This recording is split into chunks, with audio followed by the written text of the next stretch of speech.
வணக்கம் ஹாய் எல்லாரும் எப்படி இருக்கீங்க வாங்க பேசலாம் யூடியூப் சேனல் மாலா செந்தில்குமார் பேசுகிறேங்க. மாலா ஒரு விஷயத்தை வாட்ஸ்அப்பில் படித்தேன். அதை நான் எனக்கு பேசினதை கேட்டேன். எனக்கு ரொம்ப பிடிச்சிருந்தது. அதை உங்களோட நான் ஷேர் பண்ணிக்கிறேன். வருஷத்துக்கு ஒரு தடவையாவது சமுத்திரத்தில் குளிக்கணுங்களாங்க.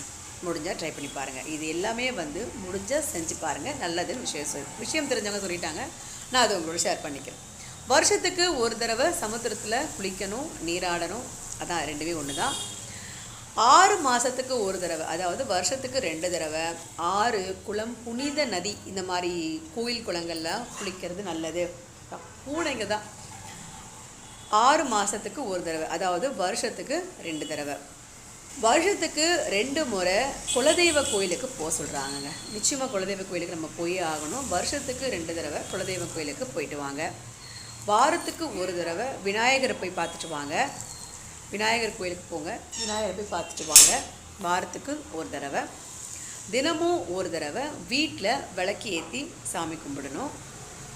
1 மணி நேரத்துக்கு ஒரு தடவை இஷ்ட தெய்வத்தை நிச்சயமாக நம்ம நினச்சிக்கணும். அவங்க பேரை நம்ம அடிக்கடி சொல்லணும், சாமி கும்பிடணும். அதாவது இஷ்ட தெய்வத்தை 1 மணி நேரத்துக்கு ஒரு தடவையாவது நம்ம நினச்சிக்கணும். 18 மணி நேரத்துக்கு ஒரு தடவை, அதாவது ஒரு அரை நாளுக்கு 2 தடவையாவது உங்கள் கணவனுக்கோ மனைவிக்கோ ஃபோன் பண்ணி நல்லா இருக்கீங்களா, சாப்பிட்டீங்களா, என்ன பண்ணுறீங்க அப்படிங்கிற ஒரு டிஸ்கஷனை வச்சுக்க சொல்கிறாங்க.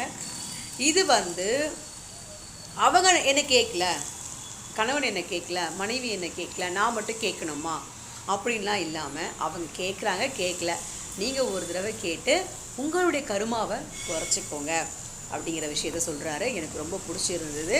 திருப்பி நான் சொல்கிறேன். வருஷத்துக்கு ஒரு முறை சமுத்திரத்தில் நீராடணும். 6 மாதத்துக்கு ஒரு தடவை ஆறு, குளம், புனித நதியில் நீராடணும். வருடத்துக்கு 2 தடவை குலதெய்வம் கோயிலுக்கு போகணும். வாரத்துக்கு ஒரு முறை விநாயகரை கும்பிடணும்.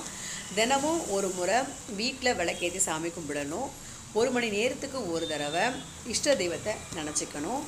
18 மணி நேரத்துக்கு ஒரு தடவை உங்கள் துணைக்கு கால் பண்ணி எப்படி இருக்காங்கன்னு கேட்டு தெரிஞ்சுக்கோங்க. எல்லாத்தோட முக்கியம் அதை தான்.